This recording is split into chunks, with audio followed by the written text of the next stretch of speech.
તો મહેસાણા મનપાની જમીન કપાત નીતિ સામે કિસાન સંઘે મોરચો માંડ્યો છે। ટીપી સ્કીમ હેઠળ 40% જમીન કપાત નિયમનો કિસાન સંઘે વિરોધ કર્યો છે। D2A સ્કીમ હેઠળ 0% જમીન કપાતની તેમણે માંગ કરી। કિસાન સંઘે કહ્યું કે જો જમીન કાપવામાં આવશે તો ઉગ્ર આંદોલન કરવામાં આવશે। મનપાએ ખેડૂતોને બરબાદ કરવાનું કાવતરું રચ્યું હોવાનો આક્ષેપ કર્યો છે। મહેસાણા નગરપાલિકામાંથી મહાનગરપાલિકા બની ત્યારે નજીકના 16 ગામના ખેડૂતો ખુશ હતા અને ખુશ થવાનું કારણ એ હતું કે તેમને આશા બંધાઈ હતી કે હવે તેમના ગામનો વિકાસ થશે, પરંતુ આ ખુશી થોડા સમયમાં જ છીનવાઈ ગઈ છે અને હવે 16 ગામના ખેડૂતોએ મહાનગરપાલિકાની નીતિ સામે આંદોલનનું રણશીંગું ફૂંકવું પડ્યું છે। મહાનગરપાલિકા દ્વારા જે ટીપી યોજનાઓ અમલમાં મૂકવામાં આવી છે તેમાં ખેડૂતોની 40% જમીન કાપી લેવાનો નિર્ણય કરવામાં આવ્યો છે અને જો ખેડૂતની 40% જમીન વિકાસ માટે કપાઈ જાય તો ખેડૂત માટે મુસીબત સર્જાઈ શકે તેમ છે।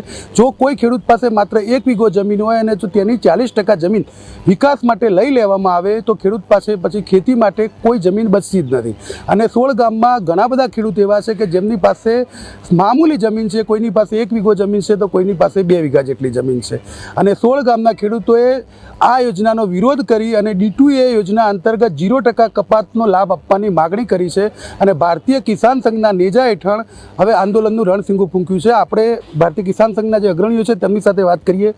આ આંદોલન કરવાનું કારણ શું છે અને આપણી માગણી શું છે? મહાનગરપાલિકામાં જોડાયેલા તમામ ગામોમાં સરકારનો D2A યોજના લાગુ કરી 40% જમીન કાપવાનો નિયમ બનાવે છે।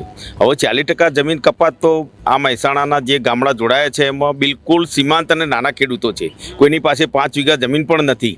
એવા ખેડૂતોની જો જમીન આમાં કપાતમાં જાય તો એમનું ખેતીનો ધંધો, પશુપાલનનો ધંધો બંધ થઈ જાય અને એની આજીવિકા રોજગારી જ બંધ થઈ જાય, એને બેકારી આવી જાય અને એના કુટુંબનું ભરણપોષણ કેવી રીતે કરવું એ મહત્ત્વનો પ્રશ્ન થાય। એટલા માટે કિસાન સંઘે આ વાત ધ્યાનમાં આવ્યા પછી એનું વિરોધ કરવા માટે આ સમિતિ બોલાવી છે। નાના ગામડામાંથી પ્રતિનિધિઓ આવ્યા છે અને એ પ્રતિનિધિઓ દ્વારા સરકારને એવું કહેવા માગે ટીપી સ્કીમ અમારે જોઈતી જ નથી। અમને જે રીતે ભારતીય કિસાન સંઘ ભારતીય જનતા પાર્ટી સાથે જોડાયેલો છે, આપ પણ ભાજપ સાથે જોડાયેલા છો, તો જે સરકારની આ નીતિનો વિરોધ કેમ? સરકાર સાથે જોડાવું એ અમારા દરેકનો વ્યક્તિગત સવાલ છે। ભારતીય કિસાન સંઘમાં કોઈ રાજકીય એવા કોંગ્રેસવાળા છે, ભાજપવાળા છે, આ પણ બધા જ છે। કોઈ ખેડૂતનો અમે એવું નથી કહેતા કે તમે રાજકીય હાથો બનો, અમે અમારા વોટ આપવાનો અધિકાર જો ઉપયોગ કરવો તો આપી શકીએ, પણ જ્યારે અમારા હિતની વાત આવતી હોય, ખેડૂતના હિતની વાત આવતી હોય તો કિસાન સંઘ ગમે તેવી સરકાર હશે તો એના સામે વિરોધમાં જોડાયેલો છે। હરેશભાઈ, જે રીતે તમારું ગામ પણ મહાનગરપાલિકામાં આવ્યું છે તે સમયે ખુશી થઈ છે, પણ આ નીતિથી હવે ખેડૂતોની ખુશી છીનવાઈ ગઈ છે, શું કહેશો?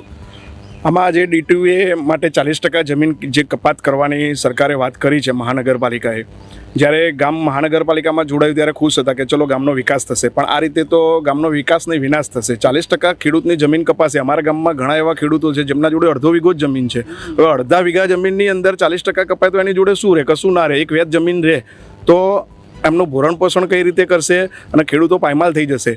તો એના માટે અમે આ ભારતીય કિસાન સંઘે જે આ મુહિમ ઉપાડી છે એમાં અમે 14 ગામના ખેડૂતો એમની સાથે છીએ અને સરકારમાં પણ અમે આની ઉગ્ર રજૂઆત કરીશું। અત્યારે અમે આવેદનપત્ર આપીશું અને એનાથી કામ નહીં થાય તો આગળ જતાં અમે મોટી રેલીઓ પણ કરીશું અને આનો સખત વિરોધ કરીશું। શું કહેશો, આ જે નીતિ છે તેના કારણે ખેડૂતોની શું સ્થિતિ થઈ શકે છે? ખેડૂતો બરબાદ થઈ જશે। પહેલાં તો 5 વીઘા જમીન એક ખેડૂતને હતી, અત્યારે ભાઈઓ ભાગે વેચણી થતો દરેક ખેડૂતને 1 વીઘો, પૂણો વીઘો જમીન ભાગ આવે। હવે પૂણા વીઘાની અંદર જો આ 40% જમીન કપાત થાય તો ખેડૂત તો બેકાર થઈ જાય। તો હવે આપણે શું માગણી કરીએ છીએ કે આ પ્રકારની નીતિ કેટલે અંશે યોગ્ય છે? બિલકુલ યોગ્ય નથી। 0% કપાત, અને જો સરકારને જમીન જોઈતી હોય તો ગૌચરો ખરાબા પડ્યા છે એનો ઉપયોગ કરે। તો જે રીતે મહેસાણા મહાનગરપાલિકાની રચના કરવામાં આવી અને વિકાસ માટે ખેડૂતોની 40% જમીન કપાત કરી લેવાનો નિયમ અમલમાં મૂકવામાં આવ્યો છે, પરંતુ આ નિયમને કારણે અનેક ખેડૂતોની જમીન છીનવાઈ જવાનો ડર છે અને આ કારણે હવે મહેસાણાના 16 ગામના ખેડૂતો મહાનગરપાલિકા સામે આંદોલનના મંડાણ કર્યા છે અને આજે કલેક્ટરને આવેદનપત્ર આપી તેમણે માગણી કરી છે કે તેમને D2A યોજના અંતર્ગત 0% કપાતનો લાભ આપવામાં આવે।